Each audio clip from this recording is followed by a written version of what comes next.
to How Not to Be a Paranormal Investigator. I'm Carrie Poppy, and I'm very excited about this panel because I'm a pretty rookie paranormal investigator, and I feel like these guys might have some years on me in the investigating world. So first I'm going to let you guys introduce yourselves and tell us in what capacity you do investigations. Should we start with you, Randy? Yes. In case people don't know who you are. If you don't, you're in the wrong room. You're in the wrong hotel, perhaps. I'm not sure. So what did you require of me, young lady? If you want to introduce yourself and tell us in what capacity you've done or do investigations. How much time we got? For you, all the time in the world. Well, I'm James Randi, as you might have noticed, and I'm a magician by trade who, in the year 1960, decided that it was time, though I decided in advance that I would do that, I would become an investigator of paranormal, occult, and supernatural claims. And I gave up my career as a performing magician and went right into the lecture circuit, and I have been reasonably successful at it since then. I've also got a number of books to my credit, and I guess to my credit, I'm not too sure. And I got a 10th on the way out, which I'm sure everyone here will invest in very enthusiastically. As soon as it comes out, it'll be called A Magician in the Laboratory. And that's not lavatory, that's laboratory, just in case you were wondering. I've given up that kind of work, you know, I don't clean those rooms anymore. But ladies and gentlemen, I guess I will be answering questions during this session, and so more will develop about me and my work. Ben? I'm Benjamin Radford. I'm a research fellow with the Committee for Skeptical Inquiry, formerly PsyCop. And I do investigations through them and also on my own. And I've been doing them for about 12, 15 years now, depending on how you count it, into all manner of weirdness, ghosts, chupacabras, miracles, you know, again, pretty much all manner of weirdness. And I got into it from reading about the exploits of James Randi, primarily, and also Houdini and Joe Nickel and others. So they were sort of my introduction in many ways. Between Randi and Carl Sagan, they're the reason that I'm here. Banachek? I'm Banachek, and I'm actually a mentalist. And I pretty much started, well, same way, reading Randi's book. It was actually The Magic of Uri Geller, back then is what it was titled. And I read that book, and I started to create my own methods for putting, to create sort of psychic-type phenomena. And then Washington University was given $500,000 to study PKMB, which is psychokinetic metal bending, and that was in 1979.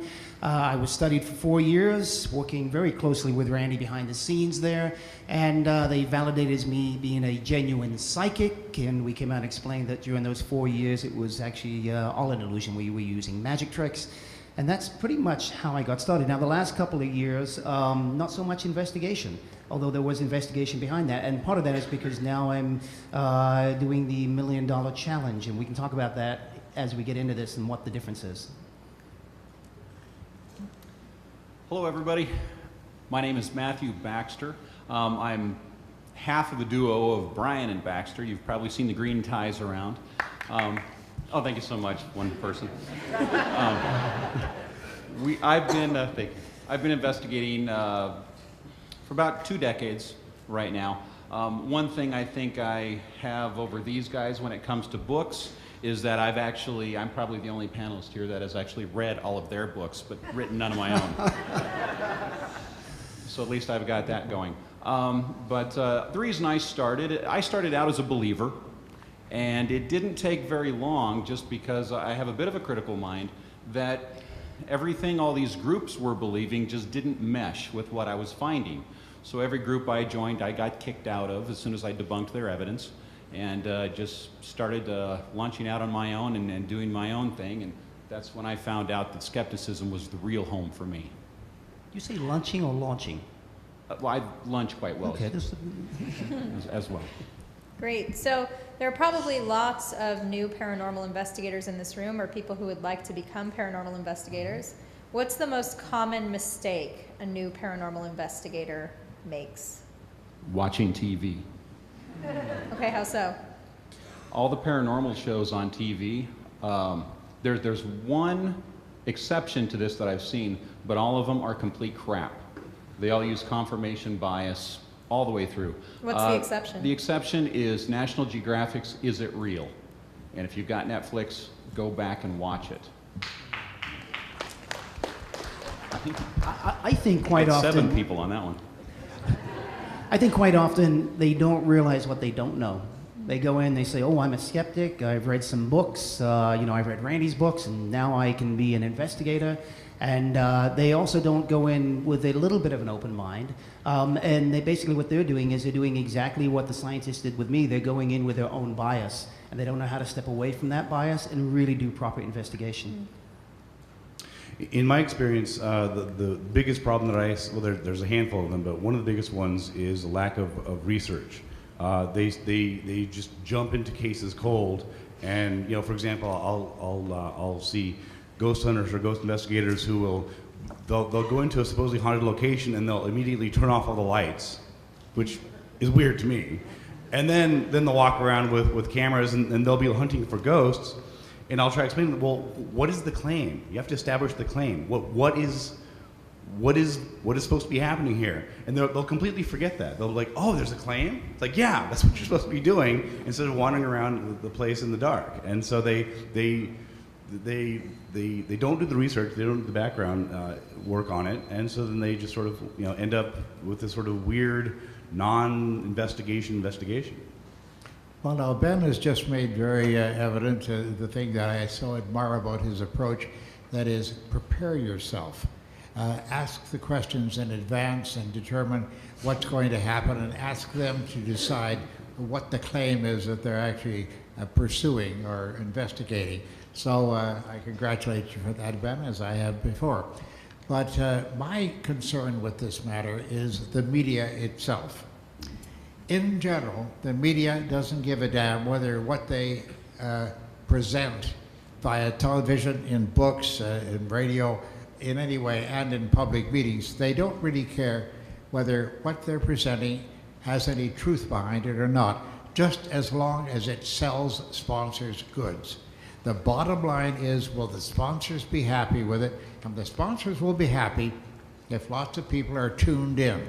Lots of people are exposed to it in the magazines or newspapers or on television or radio. That's all the sponsor cares. They want their product to be named, and they want a lot of people to receive that name all at the same time. The media doesn't give a damn, and you've got to remember that. They're not going to be on your side if you're not going to offer them something in that direction, something that they can use commercially. So beware of the media. Their honesty is always to be questioned, to be doubted, not condemned and not refused if it's offered, but be very careful of Greeks bearing gifts, as they say. That's about it. So if you come into an investigation and you consider yourself a skeptic, you think it's doubtful that I'm going to find something paranormal here, how much do you need to disclose to the subject of your investigation? Do you need to say, I'm Banachek and I'm a skeptic? Or do you just go in with an open mind and let the chips fall as they may? I think that's a case by case. For instance, when I worked with a parapsychologist, it certainly wouldn't have behooved me to tell them that I'm a magician and I'm coming in. When Randy called me years ago and he said, hey, I'm writing an article for Penthouse magazine. Really? Yeah. It's on evangelists. Would you, I'm going to be in Houston. Would you like to come along and see Peter Popoff? And had we have told Peter Popoff during that investigation exactly what we were doing, he would have clammed up. He certainly would have been watching us, and I don't think we would have got away with half the things we were able to do to prove that he was a fraud. Certainly, Randy put somebody in there who was a male dressed up as a woman, and they were healed of ovarian cancer. We wouldn't have been able to do that if, when Popoff said to the man, hey, you're a woman, and I'm going to heal you of ovarian cancer, he said, oh, wait a minute, I'm really not a woman. So I think you almost have to do it on a case-by-case basis. I think there's a case if you have to use their own weapons against them. Yeah. You can't do an undercover investigation if you're not undercover. Good logic, right? Notable, quotable. Yeah, I would say in my case, it again, as Banachek said, it sort of depends on the case. Most often, you know, I'm in a bit of a situation where, on occasion, I'm recognized because they see me on TV, they see somewhere, like, you know, in Skeptic, and so they sort of have this sort of like one eye towards me, like, you seem really familiar. I'm George Robb. And George has saved my ass so many times. George, if you're here, thank you. But so, you know, sometimes you recognize, and Joe Nickel and Randy, God, poor Randy. I mean, you know how, you know, they're going to see him coming a mile away. But that's the price you pay for you know, skeptical activism and notoriety. But for the most part, when I go into it, I certainly don't try to hide who I am. I just say, my name is Benjamin Radford, and I investigate weird things, and I understand you have a weird thing, and I get weird puzzled looks by that. But that's, you know, I don't try and hide it. I don't come up and say, I'm with Skeptical Inquirer magazine. Is this bullshit? Okay then. But it's a matter of, like, you know, I'm trying to figure this out. There's something weird going on, and help me help you understand what's going on. In reference to my lack of anonymity, that's not easy to say. Lack Anonymity, yes, and being recognizable so easily, I've gone into disguise modes on occasion as Adam Jerson. I remember him. That's Jersin. And if you take Adam Jerson and rearrange the letter, you get James Randi with any luck at all. But no one has ever figured this out, it seems. And so as Adam Jerson, I wear a reddish-brown wig, and I dye my beard with a temporary dye, of course. I wouldn't want to get permanent on this sort of thing, in the same color. And I put in a set of false teeth that are grotesque. So grotesque that I speak like this all the time. And that effectively disguises my voice, and I never carry around a skull-headed cane. You see, that would give me away, I think, right away.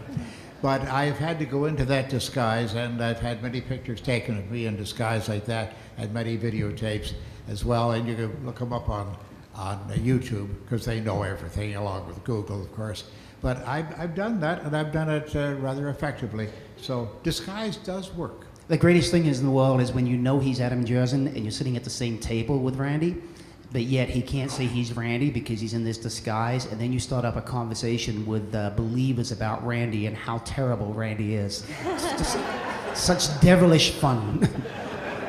You know, on that occasion, Steve, you may remember, or maybe a slightly different occasion, at a conference of the parapsychologists in Madison, Wisconsin. Yes, you that's remember what that I'm one? referring to, yep. There we go. Many moons ago. And I saw Banachek and Mike Edwards, his colleague at the time, colleague in crime, so to speak. They were bending spoons and doing various things. And I wandered into this group, and there was a German journalist there with a very heavy accent, and he was making notes. And I walked in, and I sort of looked over their shoulders, and the two guys looked up and saw me, and they were saying, oh, he's going to give us away or something. He's going to make us laugh.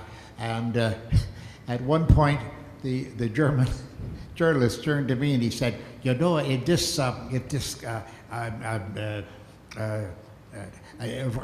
Randy, man, if he was here right now, he would be really astonished at this. And I looked at him, I said, I believe you're correct. And the two guys that were going, they were ready to bust, so I had to leave at that point. Baxter? Yes. Did you have anything to add? What was the question?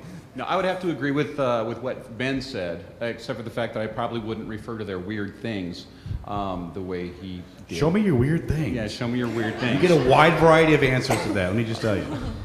But it is a case-by-case situation all the way. Now, I usually get called in by believers that think that they have something strange going on in their home, and I'm honest with them to the extent that I say I'm here to find out what the truth is, and try not to feed too much into their delusions or confirmation bias, and just try to get to the bottom of things.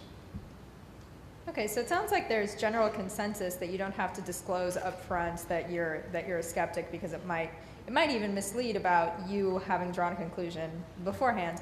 Has there ever been a time where you or someone you knew didn't disclose that information, and it ended up rearing its ugly head later. Silence might be a good thing. Well, yes, I would say that you're always going to get in trouble when you withhold information in one sense or another. There's always going to be someone who thinks that what you're doing is wrong. You have to go in guns blazing from the beginning, completely honest. And unfortunately, that just isn't the way it works often when you're dealing, with these types of situations. So if you withhold information, somebody somewhere is going to disagree with you. And if you don't withhold information, somebody somewhere is going to disagree with you. So yes, there'll be problems no matter what you do. Yeah, we had that with Project Alpha. People, bringing up it's ethical to fool scientists, in the name of science. So that became a whole thing. It quite often, even you as the person going undercover, you go in thinking one thing, and then all of a sudden you get yourself in a situation you didn't quite realize you were going to get yourself into. And how do you get out of that? And how do you get out it in a very a way that makes you look good, but yet also leaves them looking good sometimes. It's difficult. It's really, really difficult. I know when we work with the scientists, I went in thinking that they were going to be the enemy. It was us against them. It was us against them. And as things went along, you start to realize that, they're misguided. They're very nice people, but they're misguided. And you start having a relationship with these people, and at some point you're going to have to come out and tell the truth, and you're going to hurt them. So that's one type of situation that you can get yourself into that you don't really realize up front you're going to when you first start stepping into it. There's other ones too, but yeah, that's. And I must say, with the Alpha Project, in giving absolute approval of what the boys did, we made an agreement in advance among us, the two fellows that were pretending to be psychics at Washington University.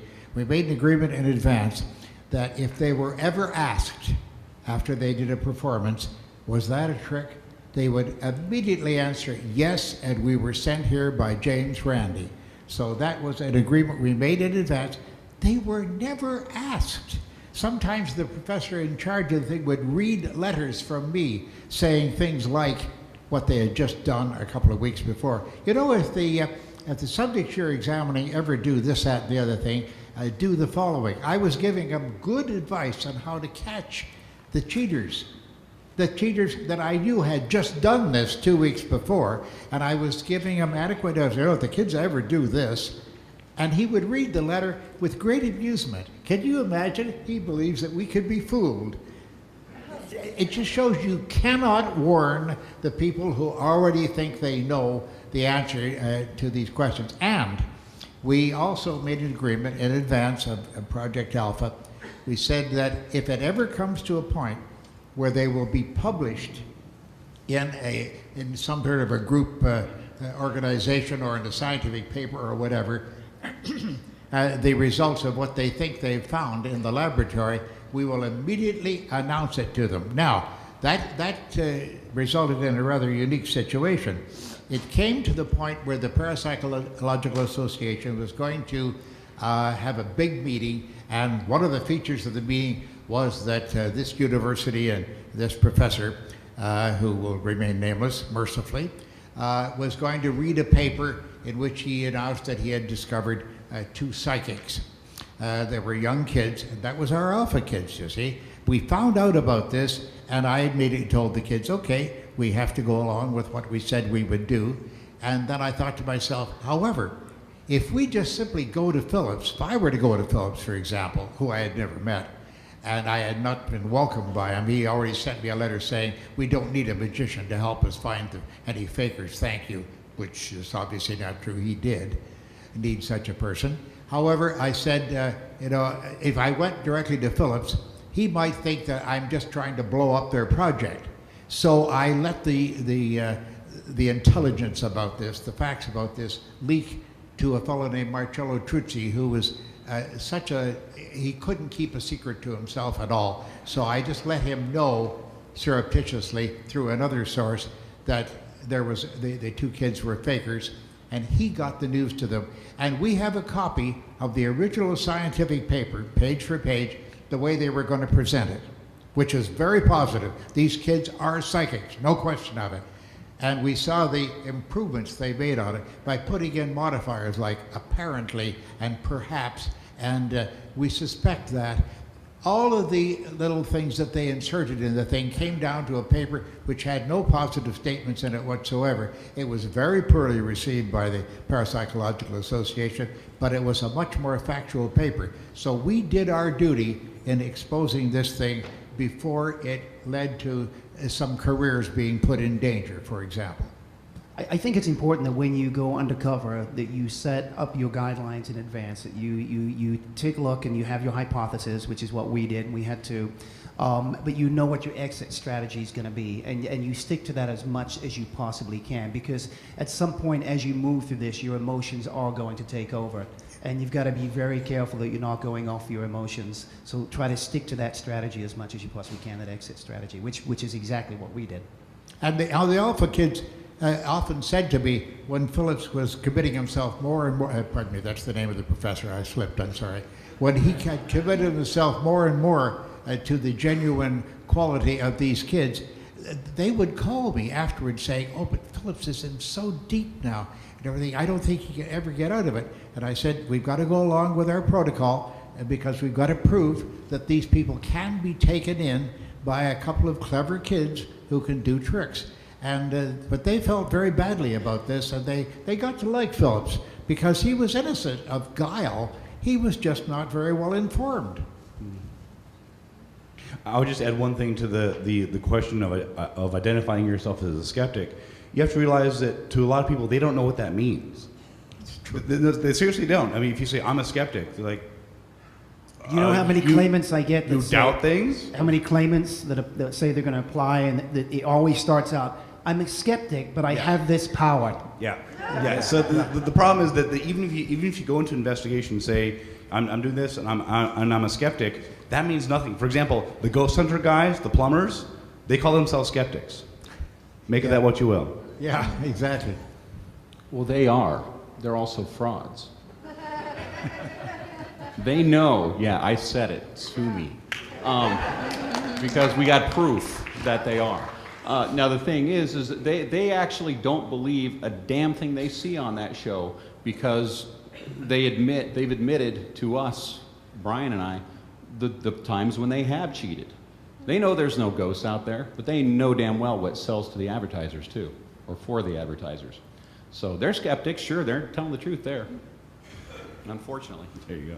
So Baxter, you bring up a good point. How do we deal differently with people who we suspect of trickery in the case of their claim, and then the people who we think are sincere but just misled? Well, I think that, unfortunately, again, is a case-by-case situation.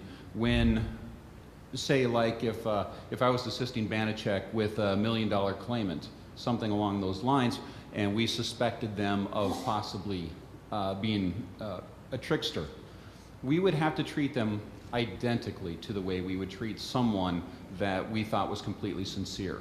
Until we have actual evidence to the contrary, everybody gets treated the same until we have the true facts. Once you catch them, once you have that evidence, all bets are off at that point. Mm-hmm. Yeah. Because they've broken the contract. In my mind, they've broken the contract at that point. Ben, Randy, would you agree? Yes, I agree very much with that. That's a good way to attack it, I think. Yeah, I mean, just like what Matthew said, I mean, you know, at the end of the day, it almost doesn't matter. I mean, if you're trying to find the truth of a situation, of an investigation, if the truth is that, you know, this is a hoax, then, I mean, there are essentially parallel paths until such time as you have definitive evidence of hoaxing. At that point, then again, you know, all bets are off because they've lied to you. And so I personally haven't found that many cases of hoaxing. I mean, of course, we come across them, but for the most part, in the ghost investigations, you know, the Bigfoot sightings and psychic things, and I don't know about the others here, but certainly the majority of them they're not hoaxers. They really think they can do this. I mean, and you and Ross have found this as well. So, Yep. You know, we had talked the other day in the workshop about which group we thought was the most dangerous. And this kind of relates because the ghost group, they tend to believe, and they don't tend to hoax things.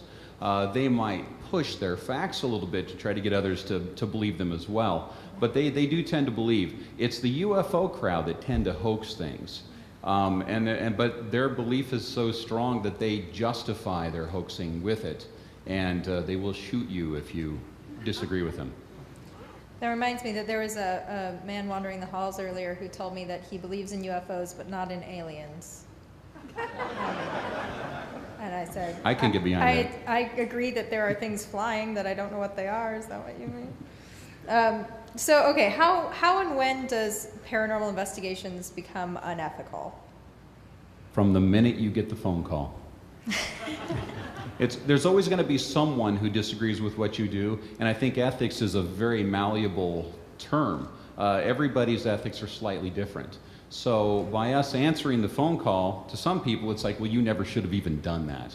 To other people, it's, well, how can you not? How can you not help these people that think they're in danger of a ghost in their house or whatever? It's ethical and unethical from the get-go and all the way through. It just depends on who you talk to. There's an element in here about the magicians themselves as well. I was given a very prestigious award by the Academy of Magical Arts not long ago, and I gave a speech in which I actually threw the message in saying, ladies and gentlemen, you here in the audience who are magicians or associated closely by marriage or by relationship to magicians, I think that you should all be joining the skeptical community in trying to get rid of the fakers out there who are using the same methods that the magicians use as entertainers, but they're using it to swindle people. And the reaction I got from that was very interesting. About half of the magicians sat there with arms firmly folded. The rest of them applauded me vociferously. About half of the magicians, professional and amateur magicians now, and they're usually advanced amateurs in most cases, half of them agree that with what the skeptics are doing is correct, and the other half say, no, these are professionals. Many of them admire Uri Geller. They think that he's just sort of a rascally guy who doesn't quite be honest with the audience. He sort of gives hints that maybe he's the real thing. No, he says distinctly, I don't do tricks, I'm not a magician, I don't know how to do tricks, and then he lies to people, and so he's a liar. He's not an innocent dupe of his own abilities at all. But half of the magicians, about 50%, I think it's very close, agree with us, and half of them don't, so beware. In my experience, unlike Baxter's, I think that I'd say most of the investigations that I do don't necessarily involve ethics, a breach or otherwise. For example, if I'm investigating a Bigfoot sighting, assuming it's just somebody saw something weird, you do the investigation, and either it is or isn't a Bigfoot, or likely to be Bigfoot, or you look at the evidence of that. Same thing with ghosts or whatever else. So I mean, many of my investigations, there's no inherent ethical issues involved necessarily, depending on, again, what the claim is. Usually the times when ethics has come up for me was, as we were talking earlier, with undercover cases. There's been a handful of times when I've had to go undercover, and in those cases, again, that's when the very act of going undercover involves deception, and that's where you have to sort of, be as truthful as you can within the parameters. And as Randy was saying, if someone asks you directly, are you something other than what you're claiming to be? The answer is absolutely yes. Oh yes, you have to be ethical even if they're not being ethical. Yeah, I mean, I think we have to hold a certain standard, even if they don't. And I try to do that as often as I can. I do that. It's not that you just try. I think you have to do that. And so if they do ask you, if you're undercover, for instance, if they ask you if you're, if you work with the Randi Foundation, I would always say yes. I wouldn't lie to them straight out like that. I wouldn't look them in the eyes and say, no, I don't work for the James Randi Educational Foundation. Mm-hmm. I would tell them the truth. And I think so, as a result, I have a certain ethical line that I try to live by. And that also follows through in psychic investigations as well. I'm not going to change that for that. And I must say that the James Randi Educational Foundation and the TAM operation that you're present at right now, if and when we investigate, as we should be doing later on today, investigate a claimant for the $1 Million Challenge, I assure you that everything is above board, strictly open. Everything is done very, very honestly and directly. Nothing is concealed whatsoever. And the test that we may be doing later on today, again, it's a little iffy, but if it is done, it will be done with great integrity. I absolutely assure you of that. Absolutely. I mean, I'm always fully aware of how can I be fair to the claimant. It's not always being just fair to us and making sure that we're aware. I need to make sure that the claimant is comfortable with it. I need to make sure that the claimant realizes that we are not cheating them. It's not just about they possibly could be cheating us. It's about could we possibly be cheating them. So I've got to look at it from both sides. And I'll just to add, and part of the reason is because if skeptics get a reputation for cheating, then all bets are off. I mean, no one's going to have any credibility if somebody legitimately applies for the $1 million challenge and they get cheated. I mean, at that point, then if we stoop to their level, then it's off. So some of the claims that people make, like if they say they can hear voices from other rooms or they see things that other people can't see, sometimes that might be indicative of a mental illness. I'm sure often it's not, but sometimes it is. How should we handle the people who clearly do have those sorts of troubles? Do you handle them differently? Do you just ask them to go to a doctor? What would you do? Yeah, that's a difficult one because somebody who's mentally ill could have psychic powers, couldn't they? Well, they could. I mean, if psychic powers are real, they could have them. So do we just separate them? I think what we have to do is, you'll know sometimes we also have to take those on a case-by-case basis because we certainly don't want to add to delusions. We don't want to hurt the person. We don't want it to seem like we're taking advantage of somebody who might be mentally ill. But at the same time, we can't just totally outright dismiss their claim. Well, of course, if they have a claim that can be tested, they can be tested by experienced people such as we are, and it fails, then there's nothing to discuss. After that point, they simply didn't pass the test. That's right. But if it could do them some harm, it's always ethically necessary for us to think about the fact that they may be mentally disturbed and something should be done about it. And I think that we have honored that responsibility all the way through. What I have found is that the mentally, what I suspect are the mentally ill patients, the majority of them, they never get through the application process anyway, because it's just pages and pages and pages of ranting and going on and things like that, and just never, and when you do that, you will never get to a point where you can even set up a protocol with them. So they almost, the majority of them eliminate themselves somewhere along the way. And just so you guys know, that when we do deal with someone like that, when it comes to the $1 million challenge, I, for one, if I'm dealing with them, I keep in contact with a psychiatrist and keep them in the loop on what's going on, what's being said, and how things are being done, just so I can have some professional advice on what we should do. I mean, one of the things that Banachek and I had talked about is if we get someone that's at a certain point where we're unsure, but they're completely feeling sure about their own mental status, we let them know that one of the things they can do is get a mental screening as a preemptive step to keep people from accusing them of being psychologically imbalanced. And that in itself is a step towards getting them help if need be. So we try to enact what we can to get these people help if we're really concerned, but we try to keep a psychiatrist or something in the loop if possible. Yeah. I mean, you can't just outright accuse somebody of being mentally ill. Yeah, and that doesn't really help either. I mean, my background is in psychology, and so I'm especially attuned to sort of trying to understand and empathize with the claimant. And sometimes, most of the time, it's somebody who sincerely and genuinely believes that they can, they can predict the future, or they can do this thing, and they're not lying, they're not crazy. They just have developed this whole worldview. And so in the cases where when I'm dealing with somebody who I suspect is mentally ill in some capacity, I try and tease out, okay, well, again, is this wrapped up with your ability somehow?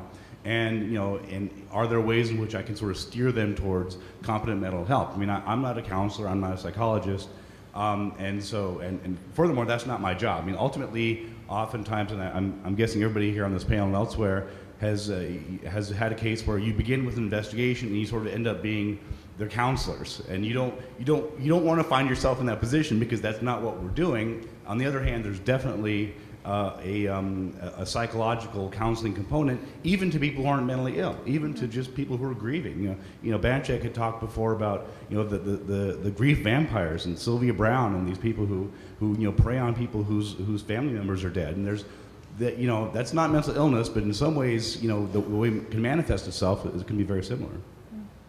So Ben, and then everybody else as well, is there a point at which you should give up on an investigation?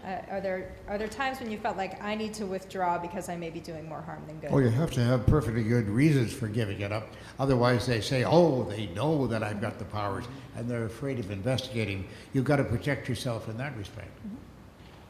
When it comes to investigating things like haunted houses or ghost claims, I'm sure Ben can relate to this, that people will get very attached to you.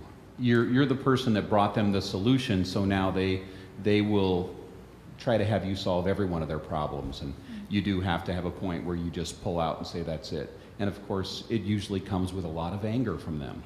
But we're in there in a very sensitive situation, and that brings up a big ethical question of whether or not some of these residential investigations should be done at all.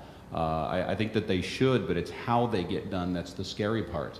When you're the fourth paranormal investigator to be at their house, and the previous three have all confirmed the demon gateway in the closet, you're really dealing with some difficult situations. And when you're the one that solves it for them, you do kind of become their hero, their knight in shining armor, and it can be really difficult to pull away. I'll just briefly tackle the larger question of when is the case solved? How do you decide how long it goes? And it really depends on the case. I mean, there's been some cases that I've solved in an afternoon just by doing some original research. Some cases, there's a famous case of the so-called best case for psychic detectives. It took me 18 months to solve, and there's the chupacabra that took me 5 years.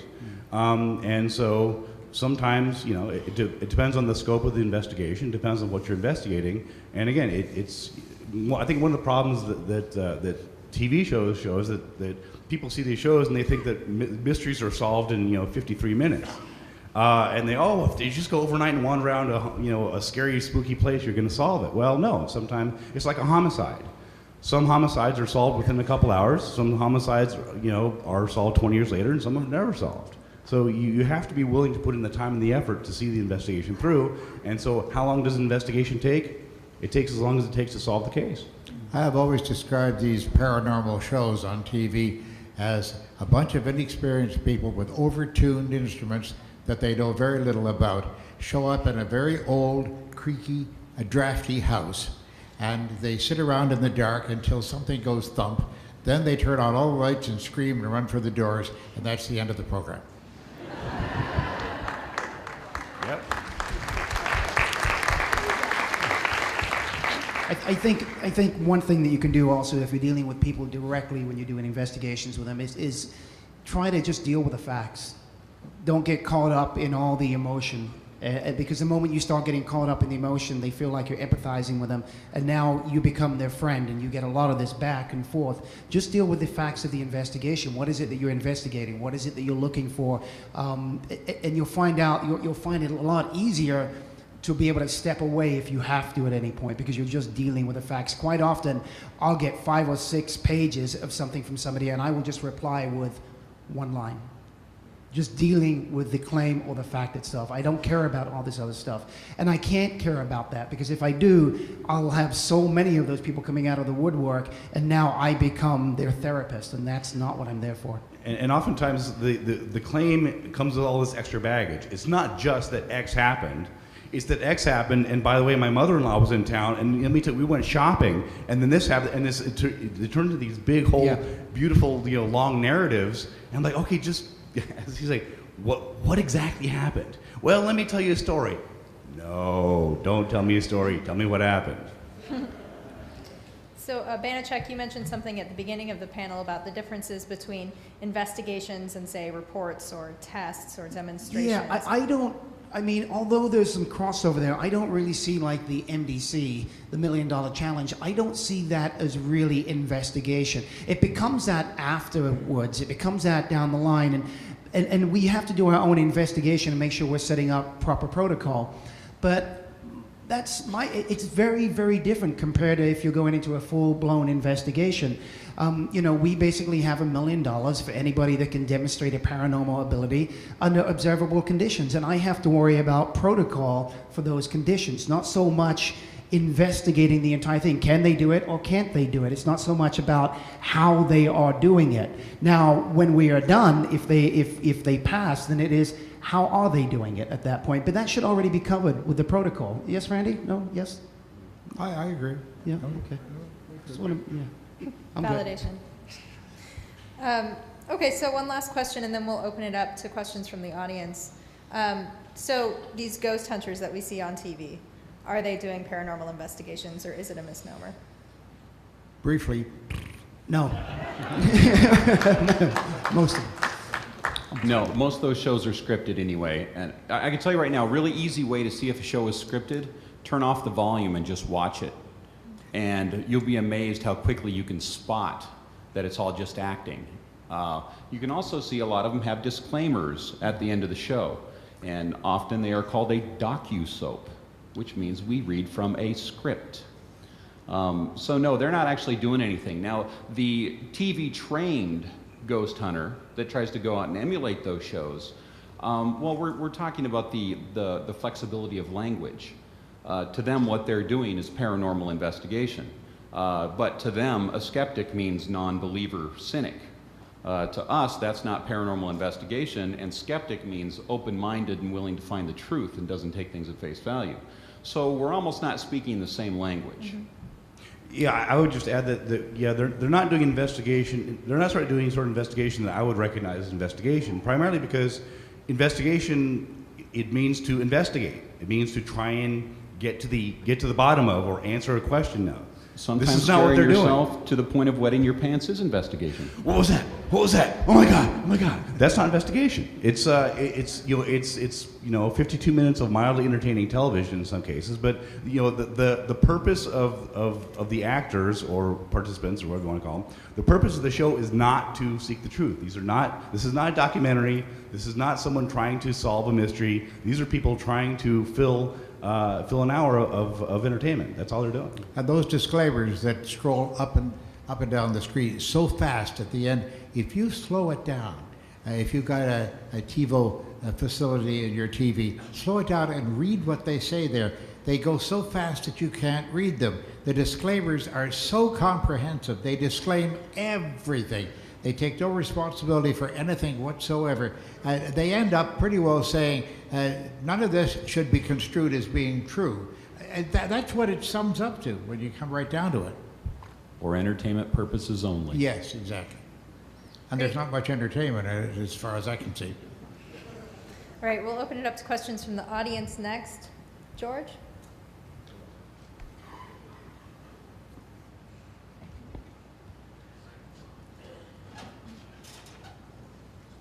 All right, if you got a question, come on over here, just like last time.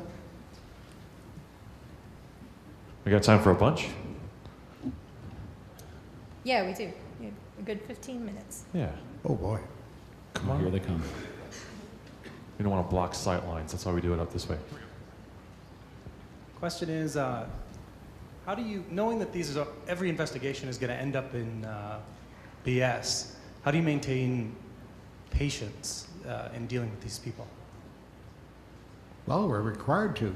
When we do the investigation, you're not talking about the paranormal TV programs, are you talking about us? Anything. Oh, okay. Well, we're required to by the agreement that we've made publicly that we will investigate these things if and when asked, and particularly for the $1 Million Challenge. Of course, we have to do it. We're constrained to doing it, and we have to terminate it at a proper point. We have to show that they did not meet the requirements of the challenge. And that's not always easily done. And of course, they never, very seldom, I can put it that way, very seldom decide after we've shown them that they didn't have the powers, that they don't have the powers. I think Ben will probably agree with me on this one, since we have the different types of investigations that we have to do. That part of it is out of education. We want to educate the public exactly what's going on here. And the thing that we have going against us is all of the TV programming, you know, that says that everything is real. Well, they're all ghosts, they're all UFOs, they're all aliens. So we have to be a little more meticulous about what we do and be patient and turn over every stone. Otherwise, we've failed in being able to educate the public the other direction.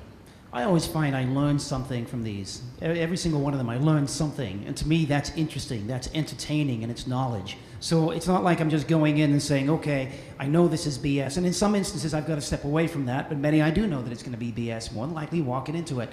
But I also know that in every individual case, I'm dealing with a kaleidoscope of people here. That it's amazing what you walk away with. You'll either walk away with a very interesting story, or you learn something in the process yourself. You may have to do some research and find some information, and now you become knowledgeable about something that you didn't before. So it's never boring. It is never boring. And the only thing I would just add to that is in terms of my investigations, I don't know that it is BS. You don't know that going in, and if you assume going into it that it's BS, then you're not doing your job. And that brings us back to the first question. Right. Really, you can't assume that. And for example, you know, if I solve a famous ghost case that turns out to be, you know, a spider on a camera, we can say, well, that's BS. But no, actually, that's a precedent where we can go back and we can say, well, look, if there's another, you know, ghost video 5 years down the road, say, well, look, you can go back and look at these solved cases, going back to Randy and Joe and myself and Baxter and everybody else. You know, we're establishing precedent so that future investigators and future skeptics can go back and look at similar solved cases and say, hey, this is a lot like this other case. Maybe that's the answer.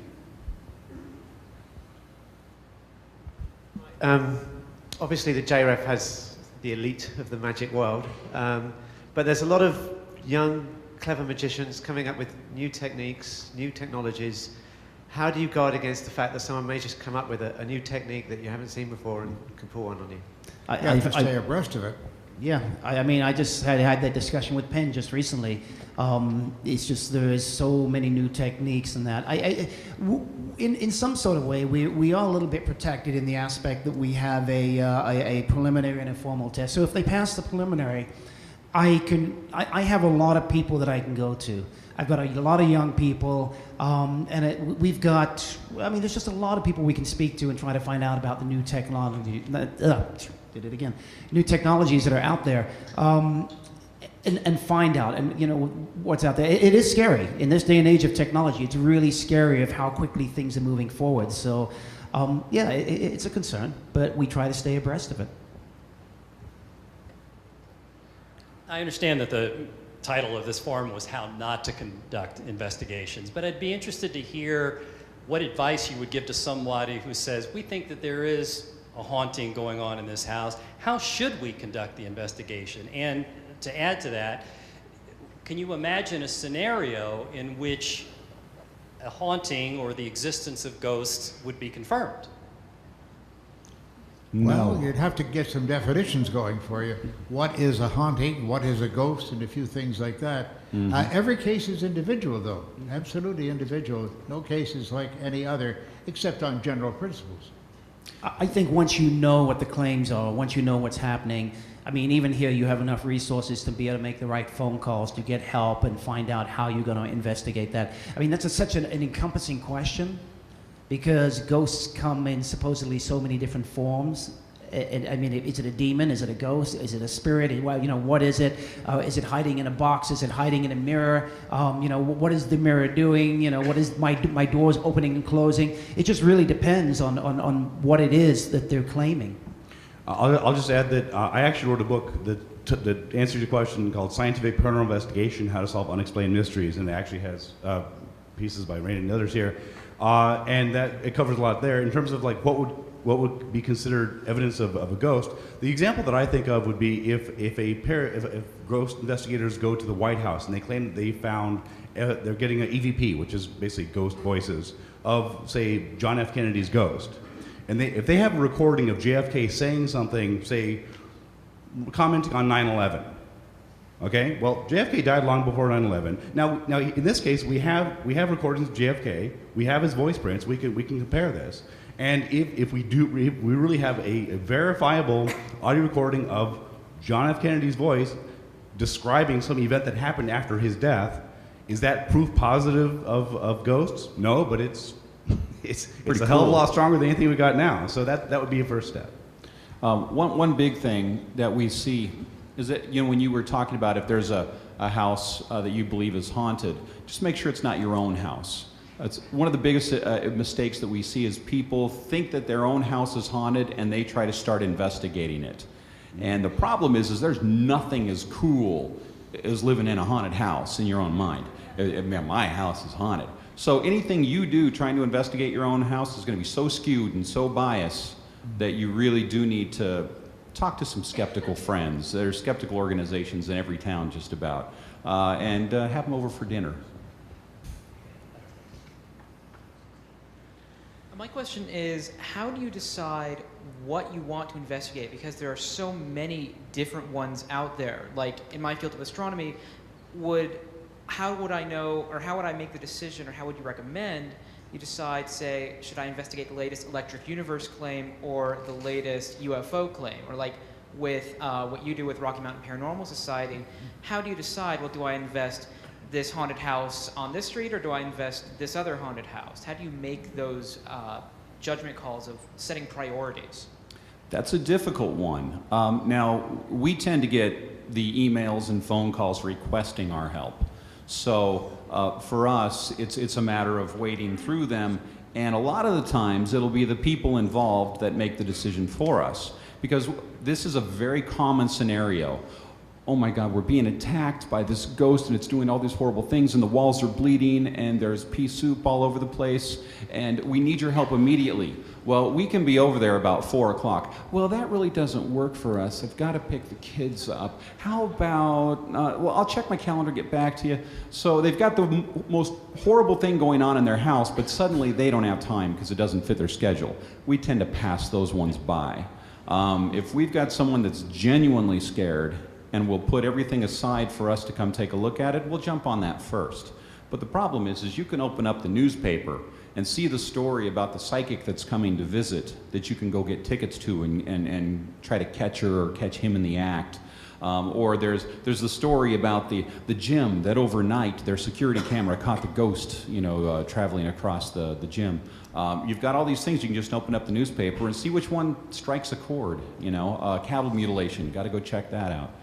They're all right there just waiting for you. So it's got to be about your own passion, your own interests, and there will be something that will align with your own interests somewhere. I guess that was sort of me asking. I wanted to ask you a question. Were you asking for yourself as to how you select things or how the panel selects things?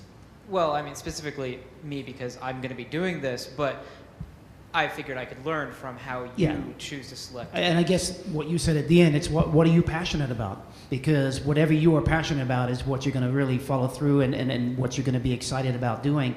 If you're doing a bunch of investigations that you just find boring, you're not going to keep doing it. You're going to go off and do something else. But if you find some things that you are passionate about, things that you have knowledge about, that's, I think, probably where you should start. Stu likes chocolate.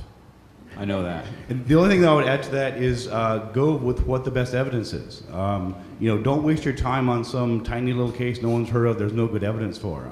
In my investigations, I try to go with the cases that have not just sort of somebody saw something somewhere.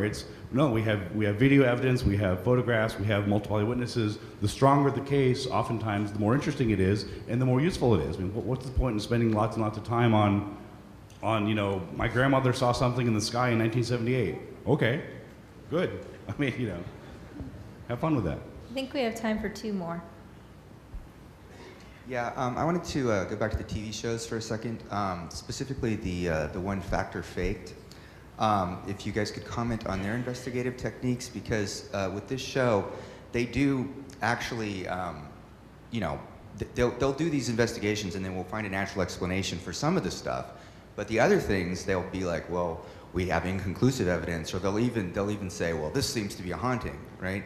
And what I'm curious about is, do you think that's useful, this kind of a show, in the sense that at least they're giving they're finding some natural explanations, but they're also kind of validating that some of this stuff is, you know, genuine, or there seems to be evidence even supporting it. You want some inside information on fact or faked?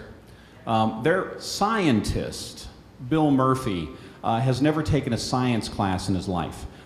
He's a documentary maker, and we got stuck in one of his documentaries, so we know him quite well. He is not a scientist. He's about as far as you can get. Now, the thing is Brian and I made this little video. We were going to kind of make it a viral video for a possible TV show we were going to be on.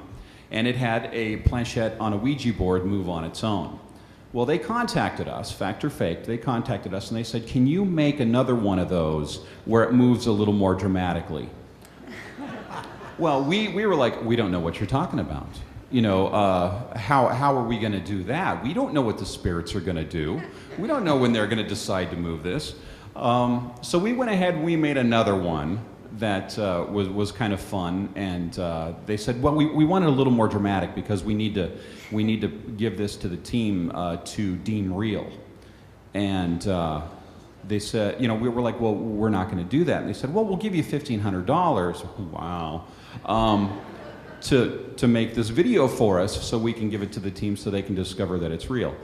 There you go, there's your answer. That show is crap.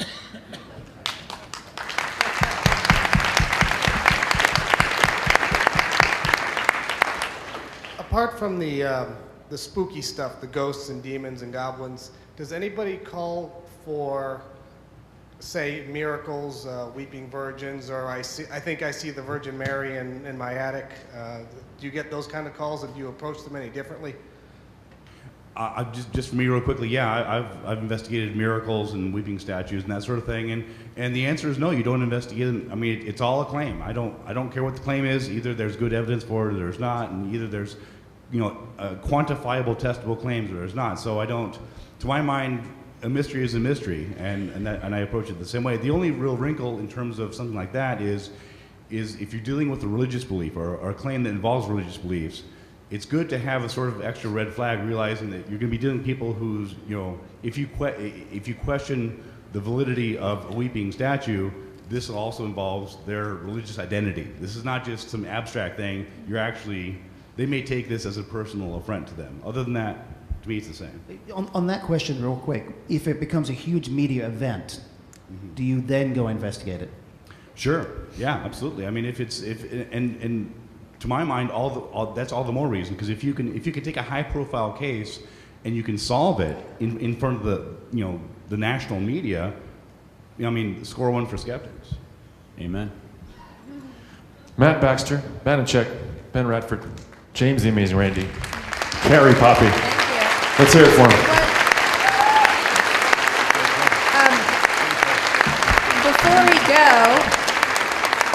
Before we go, we had a special story from Randy.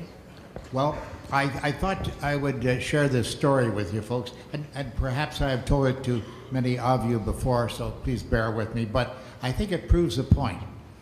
You've got to be very careful in accepting and or rejecting something particularly from young folks, who often are making mistakes. They don't understand quite how their own minds work and how their evidence gathering ability might be a little immature.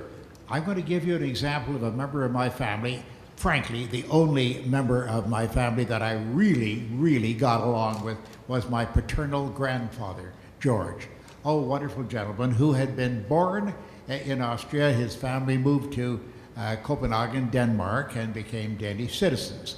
Now, many years ago, I had the opportunity of visiting, I visited Copenhagen, and I've worked in Copenhagen many times over the years, but I had a chance to visit there with some skeptics who facilitated some things for me, and I found out a great deal about old George. Now, George was very, very fond of telling a story about the fact that as a youth, living in Copenhagen, he was an only child, and he lived on a street which was quite adjacent to the Royal Palace. And the Royal Palace is quite easily available, that is, the grounds outside the palace are quite easily available to pedestrians, and they can walk through them. And so it's a very good democracy in that respect. And little George, he had the job of delivering his lunch to his father. Now, his father, my great-grandfather, obviously, he worked in the shipyards, which were on the other side of the Royal Palace, down on the shore, of course. And he left at very, very early hour of the morning, like 5:30 in the morning or so, to get to work. And he didn't have time for his wife to get up and make the lunch for him, and so it would be put in a paper wrapping, and it would be left for little George. When he left for school, he had the job of delivering this to the shipyards and putting it in the hands of his father. Then he would proceed on to school. Now, I had the opportunity of walking along the path that little George used to take many years ago. That's quite an experience, believe me. And little George developed a phantom companion, a mysterious character that he said that he knew. You know how children invent these things, the phantom, the ghost companion, the phantom friend. And so he developed this story, and he would delight in telling his family, his parents, when he got home, what Mr. Christian had told him. And Mr. Christian, it turned out, was a man who rode a great big black horse, a monstrous black horse, and he had people all around him with sabers and such. Oh, how exciting. And dogs that were bigger than he himself, little George, was. And this was a great fantasy story, a fantasy companion. And the parents would sort of listen and say, yes, George, okay, George. Great, George, I'm glad to hear that. Thank you, George, eat your dinner. That kind of thing. They didn't pay much attention to it, but they thought it was an innocent aberration of a child. And so the father sat George down one day. And by the way, I should add that Mr. Christian actually passed messages on to the family. Such things as he knew, Mr. Christian apparently knew that George's father lived in the shipyards, and at one point he gave him some advice saying that the shipyards are going to be moved and that his father should think carefully about whether he wanted to keep his position there. And so he brought this message home. The father said, yeah, sure, George, okay, eat your supper. The same thing. And so one day his father sat him down and said, now, George, you're 13 years of age now, and this is ridiculous, having a fantasy companion like this, and people are beginning to talk. They think you're a little nuts. And he said, oh, but it's real, Daddy. You know, it is real. No, George. I don't want to listen to, I don't want to hear the name of Mr. Christian again, please. I don't want to hear a word about it, okay? Your mother and I are sick and tired of this now. You've got to grow up, and you've got to drop this fantasy companion. And little George glumly agreed that that was the father's command. Well, a year or so after that, his father one evening unfurled the newspaper at home, and little George looked up in great surprise and pointed to the front page. And the father said, what's up? He said, that's Mr. Christian. He looked at the front page. It was the birthday of King Christian X of Denmark. And the people standing around had the swords, and there were great wolfhounds standing beside him. It turned out that my grandfather had been telling the truth all the way along. That was not a fantasy companion. He was talking every morning on his way through the castle courtyard to the shipyard. He would meet the king doing his morning journey around the courtyard to visit some of the people, the citizens who had petitions to give him, you see. George had been telling the truth. He had been talking with Christian X of Denmark, the king of Denmark, of the whole damn country, every morning of his life when he went to school. He was telling the truth, and he told me that his father's attitude improved radically after that. I thought I would share that with you because sometimes the kids are right. They aren't having fantasy companions, and they aren't making up stories. Sometimes there can be some truth at the base of it, so beware.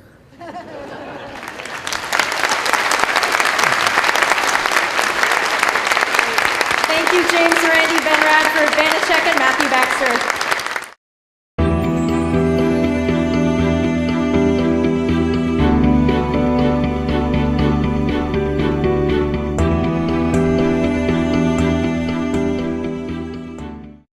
Welcome to How Not to Be a Paranormal Investigator.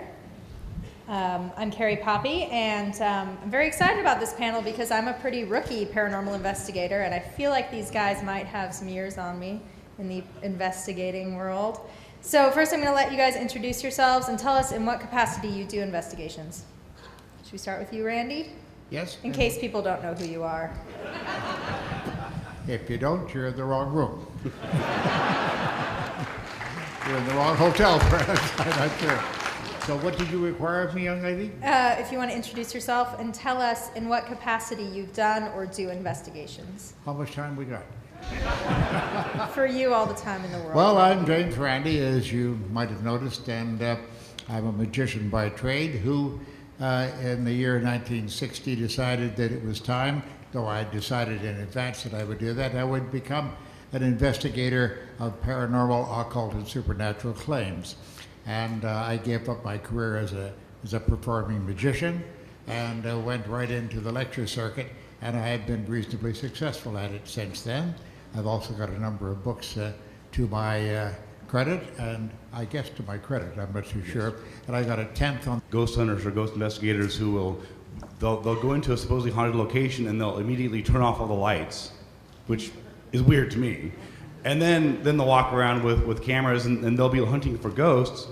And I'll try to explain, well, what is the claim? You have to establish the claim. What is supposed to be happening here? And they'll completely forget that. They'll be like, oh, there's a claim? It's like, yeah, that's what you're supposed to be doing instead of wandering around the place in the dark. And so they don't do the research, they don't do the background work on it, and so then they just sort of end up with this sort of weird investigation. Well, now, Ben has just made very evident the thing that I so admire about his approach, that is, prepare yourself. Ask the questions in advance and determine what's going to happen, and ask them to decide what the claim is that they're actually pursuing or investigating. So I congratulate you for that, Ben, as I have before. But my concern with this matter is the media itself. In general, the media doesn't give a damn whether what they present via television, in books, in radio, in any way, and in public meetings. They don't really care whether what they're presenting has any truth behind it or not, just as long as it sells sponsors goods. The bottom line is, will the sponsors be happy with it? And the sponsor... And doing my own thing, and that's when I found out that skepticism was the real home for me. You say lunching or launching? Well, I lunch quite well Okay, as well. Great. So there are probably lots of new paranormal investigators in this room, or people who would like to become paranormal investigators. What's the most common mistake a new paranormal investigator makes? Watching TV. Okay, how so? All the paranormal shows on TV, there's one exception to this that I've seen, but all of them are complete crap. They all use confirmation bias all the way through. What's the exception? The exception is National Geographic's Is It Real? And if you've got Netflix, go back and watch it. I think quite often... 7 people on that one. I think quite often they don't realize what they don't know. They go in, they say, oh, I'm a skeptic, I've read some books, I've read Randy's books, and now I can be an investigator. And they also don't go in with a little bit of an open mind. And they basically, what they're doing is they're doing exactly what the scientists did with me. They're going in with their own bias, and they don't know how to step away from that bias and really do proper investigation. In my experience, the biggest problem that there's a handful of them, but one of the biggest ones is a lack of research. They just jump into cases cold, and for example, I'll see $500,000 to study PKMB, which is psychokinetic metal bending, and that was in 1979. I was studied for 4 years, working very closely with Randy behind the scenes there, and they validated me being a genuine psychic, and we came out and explained that during those 4 years it was actually all an illusion. We were using magic tricks. And that's pretty much how I got started. Now, the last couple of years, not so much investigation, although there was investigation behind that. And part of that is because now I'm doing the $1 Million Challenge, and we can talk about that as we get into this and what the difference is. Hello, everybody. My name is Matthew Baxter. I'm half of the duo of Brian and Baxter. You've probably seen the green ties around. Oh, thank you so much, one person. I've been investigating for about 2 decades right now. One thing I think I have over these guys when it comes to books is that I'm probably the only panelist here that has actually read all of their books, but written none of my own. So at least I've got that going. But the reason I started out as a believer, and it didn't take very long, just because I have a bit of a critical mind, that everything all these groups were believing just didn't mesh with what I was finding. So every group I joined, I got kicked out of as soon as I debunked their evidence, and just started launching out on my own. The way out, which I'm sure everyone here will invest in very enthusiastically. As soon as it comes out, it'll be called A Magician in the Laboratory. And that's not lavatory, that's laboratory, just in case you were wondering. I've given up that kind of work, I don't clean those rooms anymore. But ladies and gentlemen, I guess I will be answering questions during this session, and so more will develop about me and my work. Ben? I'm Benjamin Radford. I'm a research fellow with the Committee for Skeptical Inquiry, formerly PsyCop. And I do investigations through them and also on my own. And I've been doing them for about 12, 15 years now, depending on how you count it, into all manner of weirdness, ghosts, chupacabras, miracles, again, pretty much all manner of weirdness. And I got into it from reading about the exploits of James Randi, primarily, and also Houdini and Joe Nickel and others. So they were sort of my introduction in many ways. Between Randi and Carl Sagan, they're the reason that I'm here. Banachek? I'm Banachek, and I'm actually a mentalist. And I pretty much started, same way, reading Randi's book. It was actually The Magic of Uri Geller, back then is what it was titled. And I read that book, and I started to create my own methods for putting, to create sort of psychic type phenomena. And then Washington University was given